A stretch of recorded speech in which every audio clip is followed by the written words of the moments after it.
Hey, and welcome back to the Rick and Dafs Podcast. I'm Dafs. And I'm Rick. And as always, we are here unscripted and raw. That's right, Dafs. We're back. We are. You know what's Season 12. Season 12. One episode a season. That's what it feels like, at least. I just realized that my mic is a tiny bit hot, so I'm just going to turn it down just a smidge. How's that? That sounds pretty good. Okay, there we go. I don't want to destroy the people's ears. I actually hear no difference. Our listeners will understand that because that is not my side of the podcast. That's okay. No, it's nice. We're actually going to be back more this season than we were last season. We only did 6 episodes last season. We're already up to episode 3, so we're halfway home. We're making good time. Making good time. If this quarantine business holds up, we'll do like 12 podcasts a day. No kidding. It's episode 63. It's like only April 15th. Well, and I'm planning on getting wrist surgery, which may or may not be this week. I don't know. What? Now you're getting wrist surgery? Yeah, I have this bump on my wrist that we've tried to get rid of a bunch of times. It prevents my wrist from moving. And so they're like, you can either come in Tuesday or you can come in a month from Tuesday. And I had originally said a month from Tuesday, but now with them like canceling all the surgeries, I was like, man, I don't want to like put it off and then have the thing happen until summer because I can't train with it. Oh, yeah. So there's a chance. I feel like this is what happened. We get like coronavirus strikes. We're in quarantine. All of a sudden you're getting wrist surgery and I've heard nothing about it. This is really impacting our relationship in a negative way. You know what? I'm going to go out on a limb and say I'm against the coronavirus now.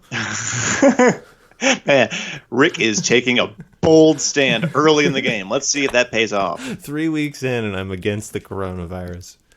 But the good news is that if I do get this wrist surgery, I will not only be free for a whole bunch this week, but I'll also have lots of Percocet. So even better. Great podcast. A highly medicated podcast. Oh my goodness, I love it. So this episode I feel like is very topical. At least part of it is. The first thing we're going to talk about this week, there's no thought of the week this week. We're taking a break. I haven't had time to think my thoughts. No thinking at all. I haven't been thinking at all. No, I've just been moving from place to place, nomadic style, to stay away from the virus. I was on the plains, then I was in the forests. Now I'm back in my apartment. I'll be moving again after this from a remote location. Dafs, here's topic 1 of the night. And we'll see how long this goes. This might end up being the only topic. We'll just have to wait and see. We definitely have a news story, though, so that's good. Okay. Given the certain circumstances with the coronavirus ravaging our community, the only real recourse to like this topic is to try and make some light of it. Even though it is like an exceptionally heavy topic, it's more just like, how do we cope? Dark humor. Well, so the alternative is what we're currently doing with social distancing. Everyone being locked away in their homes. Essentially, it's like podcasting over Skype, like we're doing now, but for real life. Yeah, everyone's just podcasting over Skype for their job, for their relationships, you name it.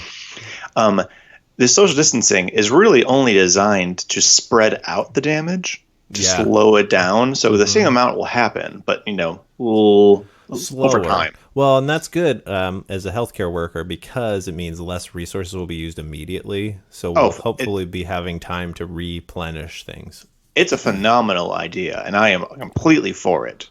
Don't forget that fact after I say my next sentence. I'm still for it. That being said, rather than this being like a 1 month thing of just hell, we're going to be like living like this for the next year? I don't know, man. I don't know about a year. I don't know, man. I think at a minimum it was going to be months, to be honest with you. At least where I work. That's the vibe that I was getting. I just have a feeling there's going to be a lot of young people who are impulsive and thinking this really won't affect me that much, and they're just going to like bail on social distancing after like week 3. Like that's my poker chips down on the roulette wheel. I'm saying week 3, they say screw social distancing and they just give up. They start breaking rules. We have concerts. Any anyways. generation could do the social distancing, it would be this one, because we're already well versed in social distancing. That's what Twitter is. I can't get more distant than an anonymous chat board, which is essentially what Twitter is. So I could go in there, I can troll people, I can do whatever I want. We're already doing that. So I don't understand why this should be so hard. I do agree that of all the generations, our socially anxious, awkward, strange conundrum of a generation we've created would be the best. That being said, I also think we're very apathetic when it comes to the plight of older people who have screwed us over for housing crisis. Literally, all the memes I've seen lately have been coronavirus memes, and they've just been taking older memes and then turning them into coronavirus memes. So, like one of them, it shows Master Splinter leading these tiny little like baby turtles, and it says "Boomers." Guiding us toward the financial housing crisis, and then it shows the turtles helping an aging, Splinter, walk, and it says us guiding them toward coronavirus. And I was like, wow, that's so mean and dark, but like that is 100% going to be how people feel 2 weeks from now. If we're joking about it now, it's going to be real in 2 weeks. As a healthcare professional, I find that deeply disturbing and not funny at all. No, for sure, right? But that's the thing. Like, there's so much apathy in this country, not only about like political divide, but also age divide. I don't think they're going to be able to keep everyone at home. Well, I think Gen X is going to bail real fast after them, too. Well, we'll just have to sick the cops on them. We'll just be in a police state. There we go. That'll solve it. That'll solve the problems. That's what Bob Kazamakis would do. I think, did I mention to you before, I think, I've been just like thinking about Bob Kazamakis in various situations, and I think one was him like at getting back all the guns through force, using the army. But the other one that I'm liking is him maybe being like a basketball, like a football coach, where he's like, "Okay, Russell Wilson, you are taking 99% of the passes. Okay, that's too much. No one person should have that many passes. We're going to spread them out. Spread the wealth of the passes. Chris Carson, you're going to pass 5 times a game now. Jermaine Ifedi, come over here, buddy. You are now going to play quarterback 5 times a game." You, the big guy. Wait, you mean the center? Yeah. You're going to be our starting running back. You're going to be throwing to yourself. Yeah, right. We need to distribute the passing more equitably. Arc it as high as you can. Cross the line. There's like the other coach is like, okay, they've passed the ball to Tyler Lockett 5 times and DK Metcalf 5 times. Let's see. Oh, they're bringing on. Okay, this new guy, he's only caught 3 passes. They're definitely running a pass play for him. You just see him. All right, bring in the other guy. And the Seattle Seahawks brings in another kicker. That is all 4 strings of kickers on the field at the same time. Everybody gets a chance to kick the ball. This one's lining up as the center. This will be interesting. Yeah. Don't worry about it. There's universal health care amongst the team.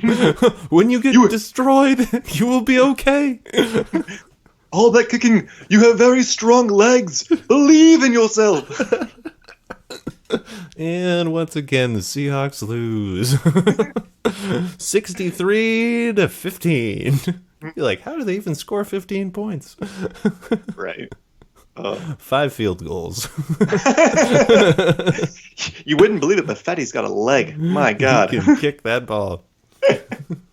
No, he would somehow jimmy the rules to where they would be able. Remember in that Disney movie with the mule that could kick the football? Yes.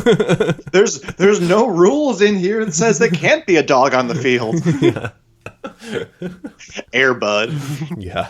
It's all fine. I will say that quite the tangent.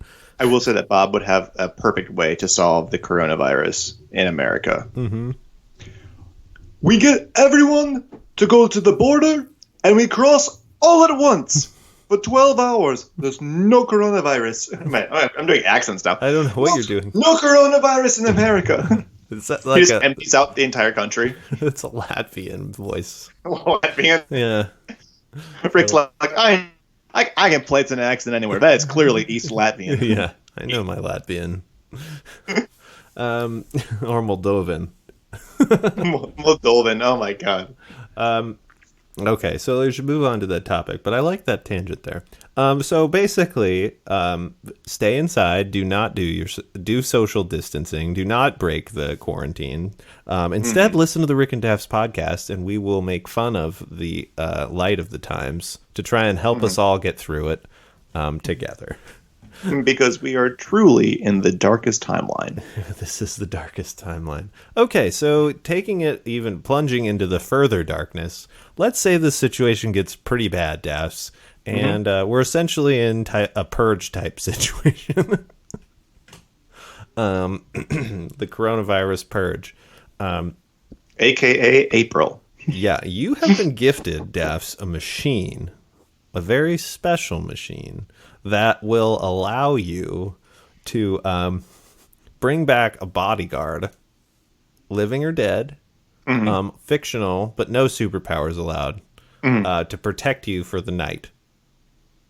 Who do you choose? Liam Neeson's characters. From Taken? No, his characters. All of them? All his characters. You can't have all of them. You can only have one. I 100% can. You said I could have any person, fictional or real. Yeah, any person. He has played multiple fictional characters that are all essentially the same person. You can, and I'm gonna argue it. So you're gonna have one person who is all the people. Yeah. So they have all the personalities. It's one personality. Let's be completely honest. Liam Neeson is a treasure. But he plays the same person every time. Qui-Gon Jinn. Qui-Gon Jinn. He is caring about other people more than himself. He's protecting. He's going on missions. And he's bringing back peace. Okay, how about the Fray? Or the Grey, or whatever they called that movie. The Grey. He's out in the woods. The Fray is a band. Protecting other people. Oh, no, well, no. In that movie, The Grey, there is a poem which says once more into the breach, into the cold white fray or something like that. Yeah. And so that's why I was confused. But great poem. But in any case, he's once again protecting other people and trying to bring them back to civilization. Schindler's List. He's protecting other people and trying to bring them back and self-sacrificing again. Taken. He's bringing people back and he's sacrificing himself and going above. This guy just does not care about himself at all and just wants everyone to live. How many of those movies, though, does he die? Almost all of them. Yeah. But everyone he saves survives, which is exactly why I need him. He will sacrifice himself over and over again. That is the right answer. What about John Wick? John Wick is pretty good, too.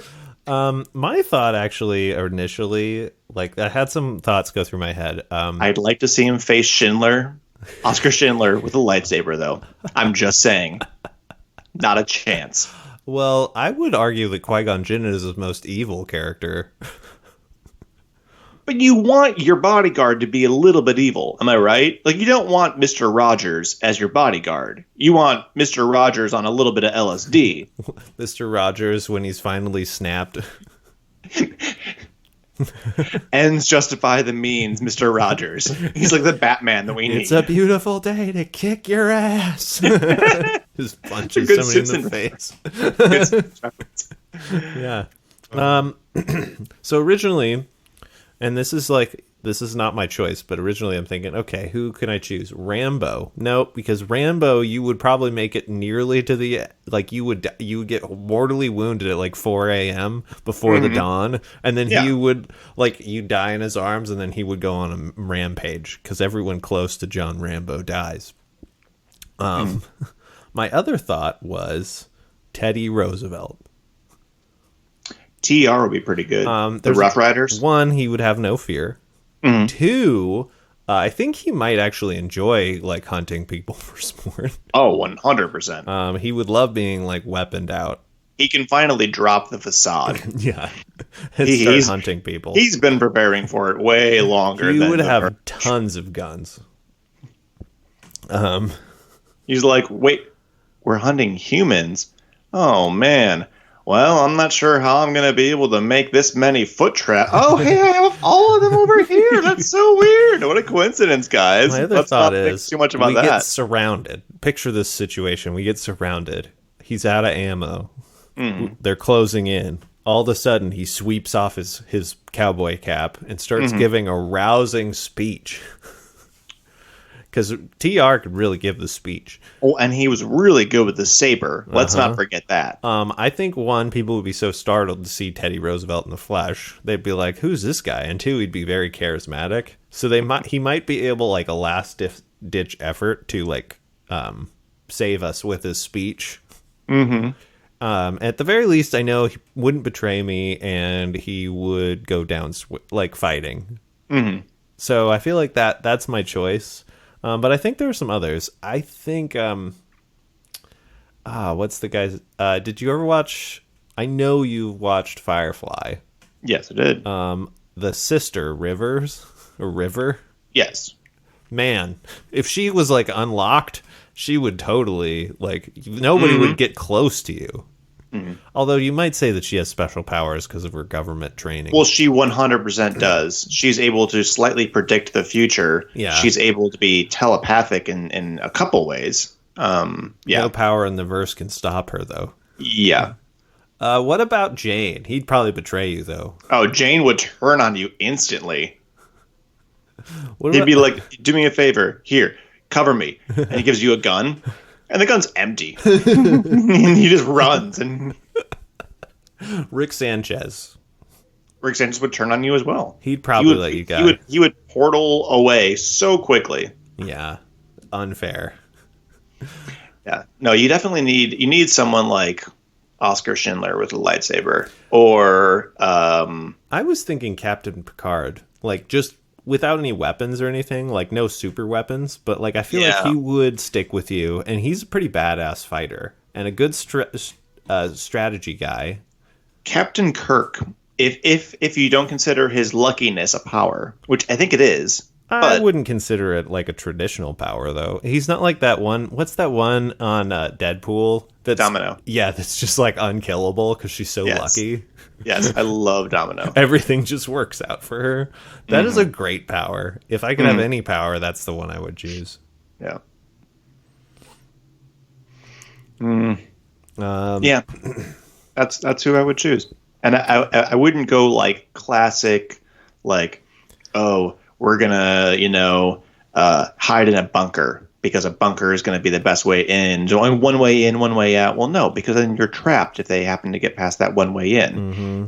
Not at all the smart move. We're not going to go into the sewers and be on the move. We're not going to get some kind of moving fortress like a semi that you've prepped out and whatnot. No, because you need gas that can shoot tires out. No, you're thinking too low to the ground. Hot air balloon. You just go as high as possible in just a hot wait air out balloon. You just put your parka on, you go way up high. I mean, unless they are going to fly a plane to specifically come and kill you, you can get way... And like the thing is, you don't go have to space almost. Yeah, totally. Way higher than you can breathe. And you don't need to go that high.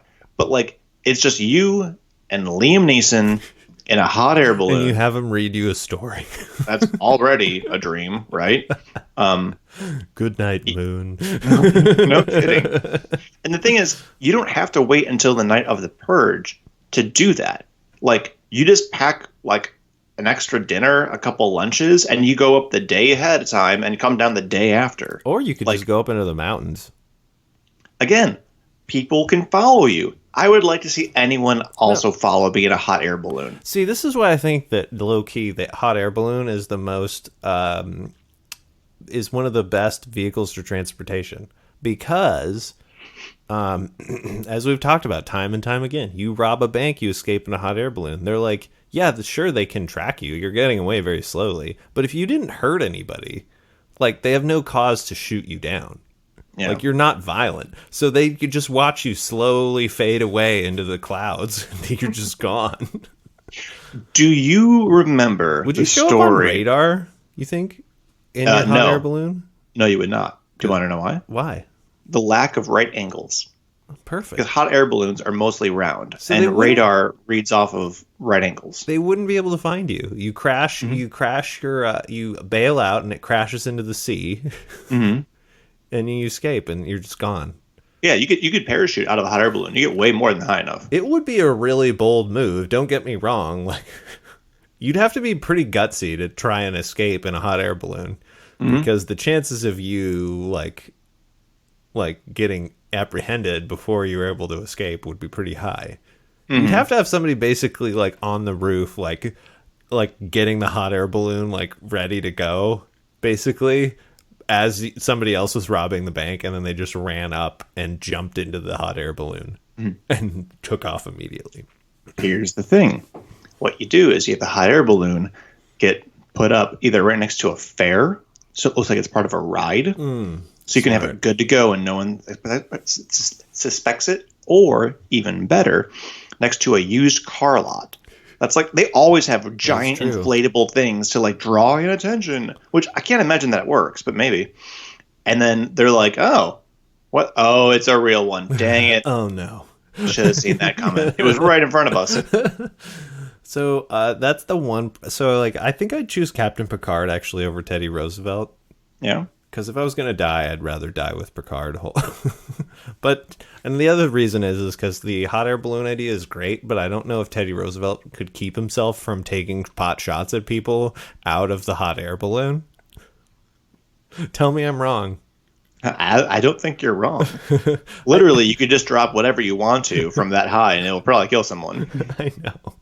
I also think that Liam Neeson, like, a lot of the people like that he is trying to help get hurt or captured. So I feel like I don't know if it was me if I'd want Liam Neeson, because he might get you back and you'd live, but you'd probably get a little bit tortured or beaten or whatever, because somebody would inevitably capture you throughout the night, and then he'd have to like go on a rampage to get you back. But he would do it. Yeah, but you would have been tortured. I mean, a little bit. Just a little light torture. Do you remember maybe about 6 years ago, it was in New Zealand or Australia, there was that kid who like created, or he apparently set off a chain reaction that released a hot air balloon that he was trapped in. Oh, no. And like the news and government was tracking it. People were like trying to get this kid back, who was like 20,000 feet up. Like he was super high. They were like, oh my God, no, he's going to like freeze to death or whatever. And it turned out the kid wasn't even there. He was hiding in the attic where he like was released. Yeah. And then they found out that it wasn't even a real thing. Yeah. The parents faked it for publicity. And then they went on TV to apologize. And the kid was nervous and starts puking on live TV. Oh, no. And I was like, what terrible parents. But yeah, what I'm saying is like, that was a good idea for the Purge. I like it. Just have like a lever you pull and it unleashes this giant thing. So, and this kind of touches on a different topic, but if you were going to, like, all these millennials that were going to storm Area 51, they can't stop us all. You know what? Maybe if they had all been in hot air balloons, they could have easily gotten through. I mean, yeah, what are you going to, they can't tell you to correct course. I'm sorry. I'll control the wind. Thank you, Uncle Sam. You jerk. Yeah. And the idea, though, they can't stop us all. They can. Bullets are so cheap. Stop us all. And really, we are just like 5 liters of blood and meat bags. Like we're real easy to poke holes in, and we stop moving really quick. Well, clearly our plan of like a quick episode is out the window. Because it's been like 23 minutes. That was fun. Topic 1. But I keep getting distracted by putting my chin below the microphone on my screen and trying to decide whether I shave it off and just keep a mustache. Well, while you do that, I'm going to start the news. Okay, Dafs. Are you ready for the news? I am ready for the news. Okay, here we go. This story, and we're just doing, this season we're doing hilarious crime stories that may or may not have happened already. Most of them are in the past. This is from September 3rd, 2014.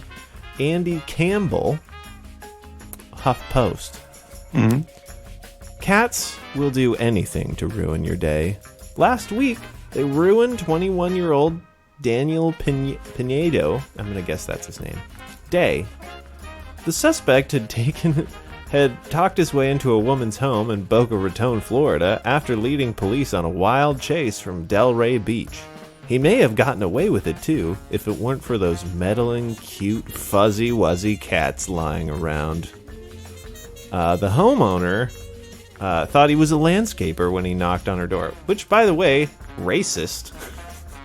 Racist old woman. Anyway. She deserves it, that's all I'm saying. Yeah. I said, excuse me, can I help you? Noonan told WPBF. He said, oh, I'm so sorry. He lied, that's why. Next door, I'm mowing the lawn. Can I have a glass of water? She obliged, unaware that he had allegedly consumed drugs the night before, stole thousands of dollars, and then smashed into a bunch of cars as he ran from the police towards her home. When she returned with the water, he was laying on the floor playing with her cats. Aww. When Noonan's husband questioned him, he fled out the back door. And the Noonans led police to him. He attempted to jump into a canal, but a police boat caught him. They have boats? Apparently. He was already wanted for car theft. He was in jail at the time of this writing, but essentially, he stopped to pet the cats, and that's what did him in. And I can say safely that would not have happened to me, but it would have definitely happened to you, Dafs. Yeah. You love cats. I do love cats. Is there a situation where if you were on the run from the law, though, that you would stop to pet a cat? It depends on the size of the cat. What does that mean? Like a kitten you would stop to pet? Or like a giant cat like a tiger you'd stop to pet? A kitten I would 100% stop to pet. A chunky boy I would stop to pet 100%. Sassy boys, which are orange. Orange boys are all sassy. I'd pet one of those. A puma. I would risk jail time to pet a puma. I'm surprised I haven't already, actually, because the zoo is really close to us. What I would stop to pet, I'm trying to think. An elephant. Right? I would stop to pet. For sure. Like any exotic animal, I think, that wasn't, like, deadly. I would not stop to pet a puma. Have you seen the video of the super drunk guy who climbs a fence and then climbs onto a giraffe and rides a giraffe? Oh, no. Yeah, he gets knocked down. He climbs the fence, and you're like, oh, man, yeah, he's smart. He's getting out of the cage. No, he climbs the fence to get back on the giraffe. Do they get him before he gets back on? No. He wasn't even, like, running from them or anything like that. Like, no one knew what was going on. Eventually, security did catch him.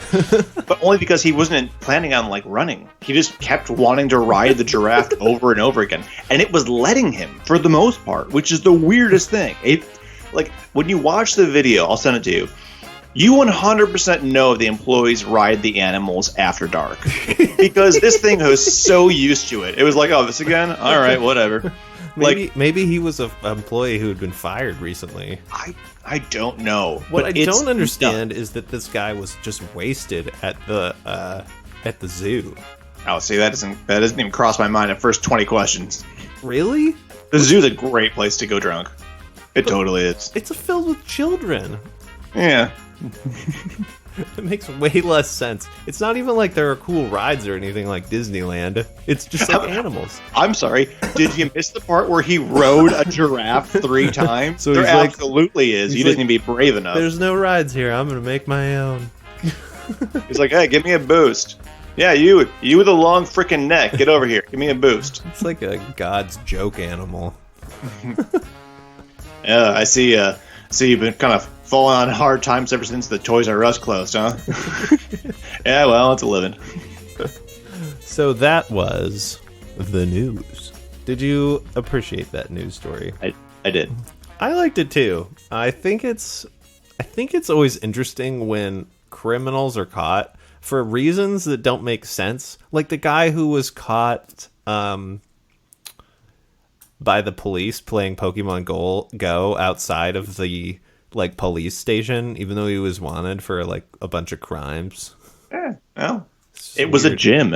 You know, he's just weird. I think that was strategic on the police part. They were like, "Yeah, this is criminals. Come here." Did you see the most recent one? One of the state police or state patrols. They said, "We will test your recreational drugs for free for coronavirus." Oh no! And weed is not legal there, and they're like, "Come by, we'll test it, and we'll have back to you within 10 minutes." It's an easy swab. It's only human one that has to take that long. And they like posted it to their Twitter and everything, and everyone's like, "Yeah, no one's gonna fall for that, dude." People absolutely will fall for that when they're like, "Well, I wonder if my crystal meth does have coronavirus in there." I don't want to do coronavirus. I'm not crazy. I just want to do crystal meth. Yeah, I just want to do crystal meth. I had a patient one time. It was like, "Oh, I feel terrible." And he was in for like withdrawing off of drugs. And I'm like, well, what helps you feel better? And he's like, meth. I'm like, well, sorry, I don't have any meth here to give you. But he was totally serious. He was like, if you could get me some meth, I'd feel way better. Like, I'm telling you, man. Who do you think you are? This is a hospital. I can't get you meth. When you do something often enough, it becomes normal to you, regardless of how abnormal it is. And like, I've had patients before too, where I've asked them, any drinking? They're like, no, definitely not. And I'm like, any smoking? They're like, no, I'm not gonna. Like, no, I would never smoke. And I'm like, how about marijuana? They're like, no, I would never smoke. I was like, okay, any illicit drugs, crystal meth. Yeah. And I laughed because I thought he was joking. He was not joking. This dude was muscling crystal meth, and I was like, one, didn't even know you could do that with crystal meth. And two, what the actual... That's insane. Like, don't look at me like I'm crazy for thinking you might smoke cigarettes and then say, no, but obviously you ride in the crystal. Come on. Insane? But yes, I'm riding... My body is a temple. I'm riding the dragon, though, so... My body is a temple. It is a new-aged, hippy-dippy temple with crystals all over the place. Crystal meth everywhere. Mostly in my muscles. Well, how's this for a transition? One of my favorite movies was not Indiana Jones and the Crystal Skull. No. It was not that. But Indiana Jones is the topic of our last topic. Yes. Indiana Jones is going to challenge the WWPI. We're bringing it back. Aren't you excited? I am excited. The WWPI returns triumphantly to the Rick and Dafs Podcast. One of my greatest scale inventions. It's up there. It's up there. Of all the scales I've created, this one's definitely not the most terrible. So, top 20 at least. Yeah. And that's not even half of the scales I've created. Some of which Daps won't even let us talk about on air. He says they're so bad. I'm always texting him about a new scale. Hey, when the FCC changes their rules, then we can do those. Then we can talk about it. Yeah, you always are saying that. This is why I'm voting for Tulsi Gabbard.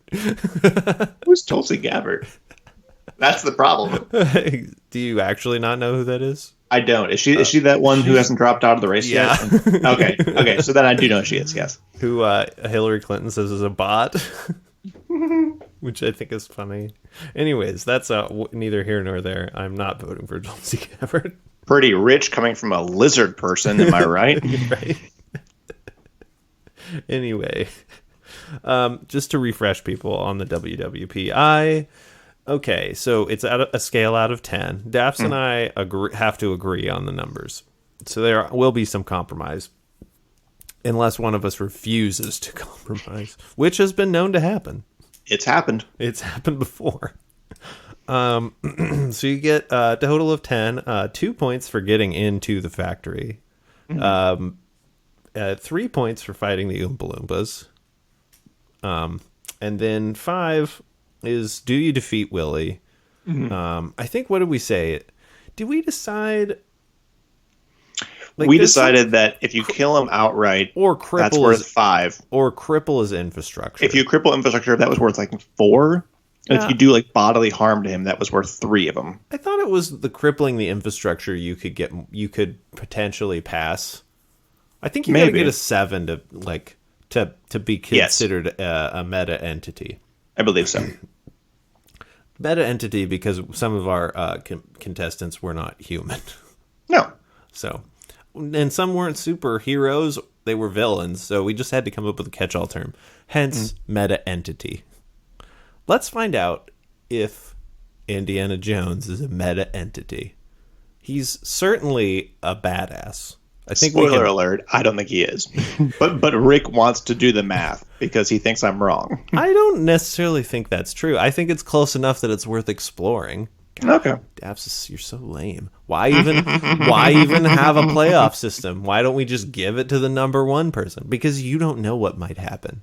I'm sorry. The NBA is canceled? They agreed. Did any of us think that Tobias Funke would be the worst boss? I didn't. I didn't either. That's why you play the game, Dafs. To be fair, I didn't either. You're right. That's why you play the game. You can't see this, listener, but I'm pointing my finger vigorously. Very accusatory. Yeah. If I was in person with him, it would be in his face. Like, I'm just gonna point to the spot where you used to be before we were forced to be before we were divorced by coronavirus. Yeah, ripped apart like foster children. Yeah, that's a little dark. All right, let's go. From the bosom of our podcast. Okay, getting in. I think he could definitely get in. He's got a whip. He could whip open he would do the whip around the vent, and he would do that thing where he'd pull it off. Okay, so he opens a vent, but he's still going to need a ladder and to get past the gate and all those things. I'm just saying, he's still a man, right? When you and I did the WWPI, we took a truck and crashed it into the front door. You mean you and I as Vomit Man and Bismol Boy? Yes, and we got half points for that because there was no creativity or originality. I think he would parachute in. I mean, canonically, that's true. He does know how to do that. He might do that. He couldn't sneak in as an inspector or anything, which he's also done. He pretends to be a lot of different things. He does. He does a lot of ruses. And if you believe the Crystal Skull version of Indiana Jones, which I refuse, he apparently can withstand a nuclear explosion by being inside a lead-lined fridge and just walks away. Yeah, that part was a little bit... That part was so bad. Okay, hold on. Here's my defense of Indiana Jones in general. The Crystal Skull, I defend passively, but I still defend it. If you take Indiana Jones and you don't think about it as a movie based in a real life thing, if you take it and you imagine it as a comic book, it all of a sudden makes way more sense. And I know that sounds weird, but if you think of when we watch superhero movies, you suspend disbelief because it's a comic book, right? Mm-hmm. And you accept the world that comic book character lives in, that they're able to do things that normal humans can't. Like Hawkeye, even though he doesn't have any superpowers, quote unquote, he's able to do things that normal people can't and survive things that normal people can't. That is true. And sometimes you have to imagine things being in a certain way. Like how Batman Begins, Batman Beyond, whichever one had George Clooney in it. No, I don't know. That one is a terrible film, but it was also done by Tim Burton. But if you imagine it as a movie about Batman inside the Batman universe, it makes 100% sense. And then perfectly, it's a great movie then, because you're they would have George Clooney star as Batman, and they'd have Tommy Lee Jones, and they'd have Arnold, and it'd be over the top, and he's my Bat card, and it's like a Visa Bat card, and it's all silver. You never leave home without it. There's all this product placement, and that's exactly what they would do. Yeah. In that universe. Yeah. So like, yeah, I guess that's true. So if you imagine like a comic book, then it makes sense. If I think about Indiana Jones and him getting dragged behind cars and like shooting, like, you know, punching people on top of like in a plane and all this stuff makes sense because he's a comic book character. So I feel like he would probably parachute in. Yeah. But I think he could get in. He's always infiltrating things. I'll give you that.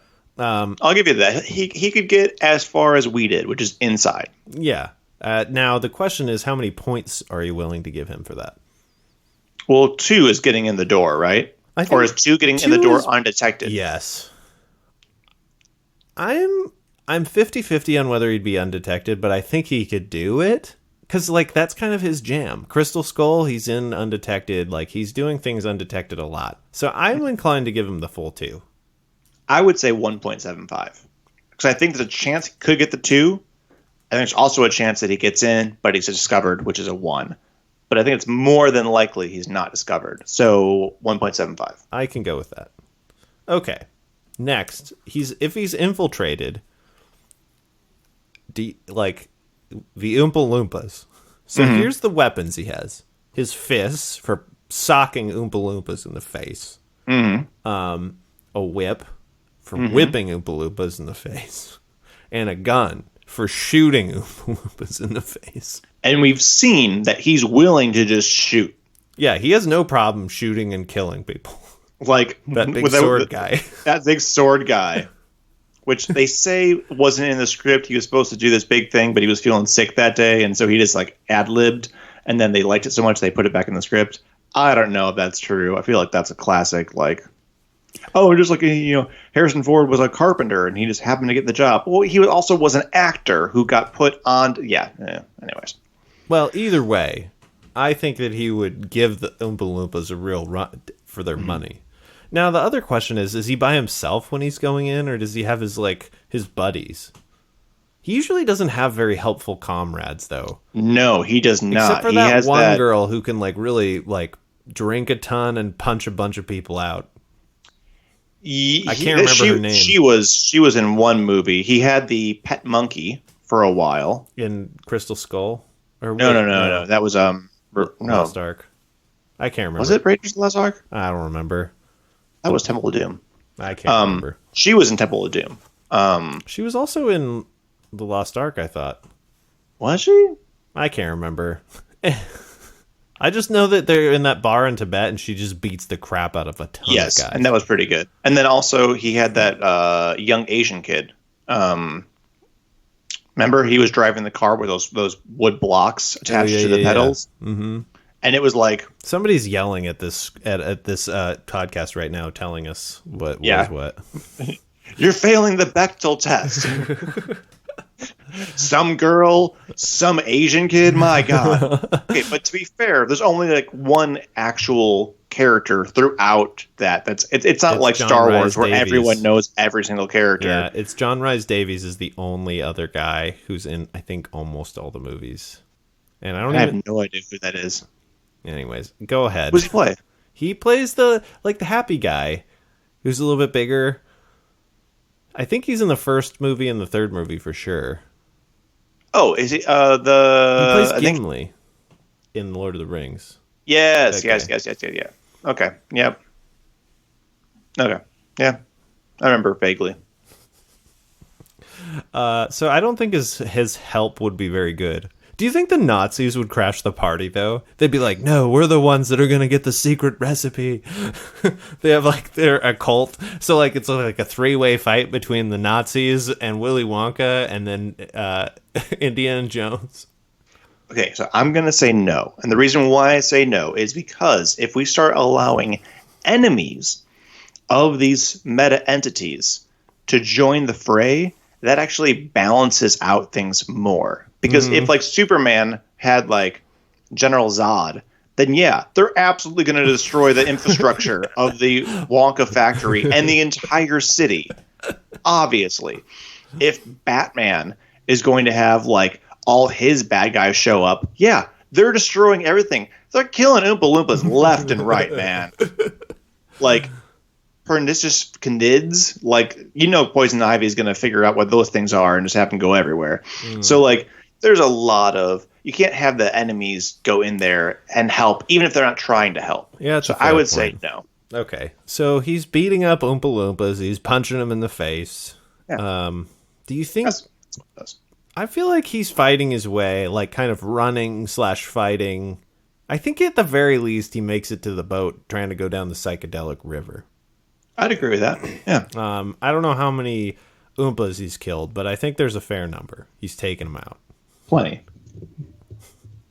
What are you doing? Sorry, I was just adjusting the mic, trying to figure out which side is the best. This is the best side right here. There you go. I might have had this microphone backwards the entire time. Oh my god, I totally did. Well, don't do it.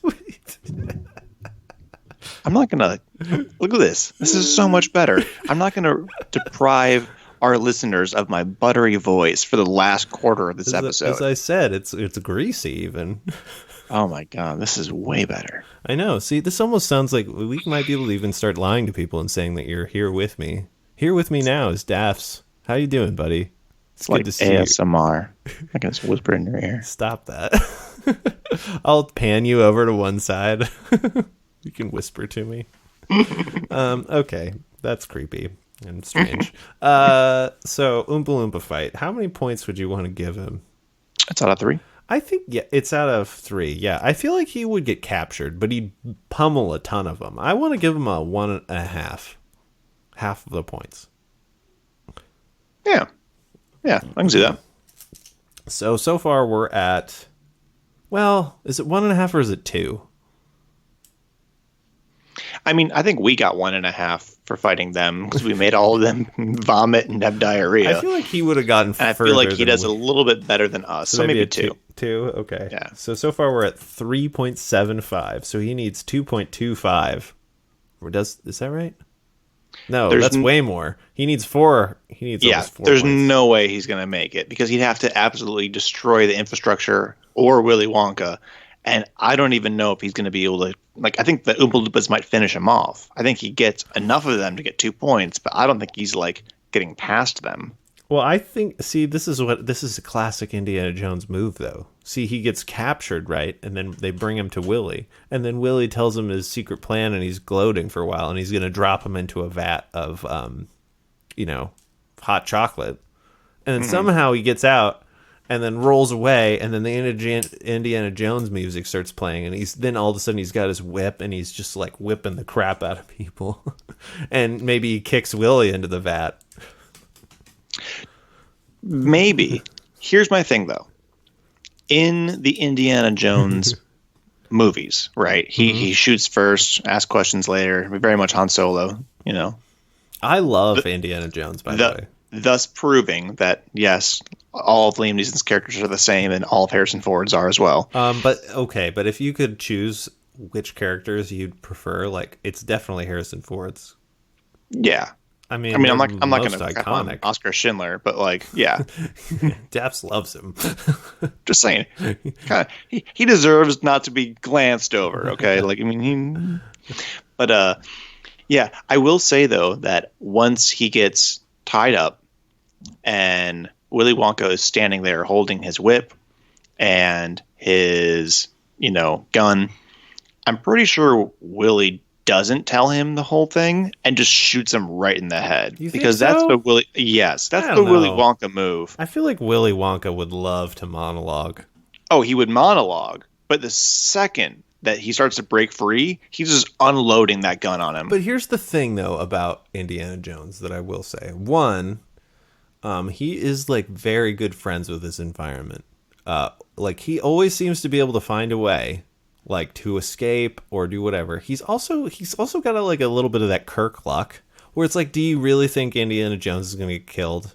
It doesn't matter what situation he's in. He does have the Kirk luck, and there always is a secret passageway or a lot of vines that he can climb or descend with, or like a wild animal. Like somehow he manages to get out enough to like throw something, a firecracker that startles a snozwanger that he's got gumption. Yeah, that hits Willy Wonka and like knocks him out, and then all of a sudden, once the Indiana Jones music starts playing, you know what that means? It's all over. If you're the bad guy and the Willy Wonka music is playing, you are screwed. And I just really think that he's like, I'm sorry, I just don't think he would die. I just imagine that, like, as soon as the Indiana Jones music starts playing, Willie's like, no, stop that music, and just like turns off screen and starts shooting at the orchestra. Like John Williams, whatever his name is like taking cover. There's a violinist that just gets obliterated, starts bleeding all over himself. But it's too late. Indiana Jones is gone. I don't know. If the music stops halfway. I just feel like, I'm sorry, in my heart of hearts, I just think that he ends up escaping somehow, and then punching Willy Wonka into a vat of chocolate, and he dies. I think you are going too far with that. If it was Indiana Jones in the chocolate factory, we all know who's coming out of that chocolate factory. Well, yeah, if you write any movie with that, then you know how it's going to be. But would he himself, outside of this, be able to do it? The answer is no. I would give him 1.5 points on the fighting Willy. Because he's not going to kill Willy. Gosh. He's not going to destroy the thing. I think he'll do some damage. I don't think he destroys the factory, but I think he kicks Willy into a vat of hot chocolate, and at the very least is not killed and escapes. But you're assuming that it's a Indiana Jones movie. It's not. It's Indiana Jones' character in the Willy Wonka universe. By that same means, any single movie that you put someone in, whether it's John Wick or whatever, in their movie, of course they're going to win. But the idea so you're saying if this was Willy Wonka and the Indiana Jones invasion, that it would be the other way around? What I'm saying is that it's not an Indiana Jones movie that Willy Wonka is in. It's pulling the Indiana Jones character out of his universe and putting him against the Willy Wonka power index. I don't know. Because yes, if it's an Indiana Jones movie, he always wins, no matter what. If it's a Rambo movie, Rambo always wins, no matter what. But Rambo would not take down Willy Wonka. I don't know. Rambo would do a lot of damage to the factory. He'd do a lot of damage. I feel like I would totally give Rambo 7. I don't know, Rambo man. takes on an entire army. Yeah, he does. He also gets shot up a whole bunch, but he's an anarchist and who like does guerrilla warfare. I don't think that he would kill Willy, but he'd just mess up. The factory would not be standing. He would be in rough shape. He would be in rough shape. But again, if Willy's on his home turf, you have court advantage, home field advantage for sure. I think we're gonna have to agree to disagree and call it a push, which is like neither a victory nor a loss. It's definitely a loss. It is not a loss. It'll feel like a loss to you. It actually doesn't feel like a loss to me. Give it time. All right, listeners. So if you agree with Rick, definitely let him know in person. If you agree with me and are correct, feel free to write in so we have some physical proof of it. Feel free to come and give Dafs a hug. Tell him how you feel. Maybe whisper a little something in his ear. Just stay 6 feet away from me at all times. Breathe into his essence. Nope, don't do that. Wear a mask. Wash your hands. Oh my goodness. So after all that, we can't agree. I say we check back in next episode and see if we've changed our minds. Spoiler alert, sure I'm not going to change my mind. There's no way. Well, I guess I have nothing left to say to you, Dafs. So I'm going to end this show before I get too mad.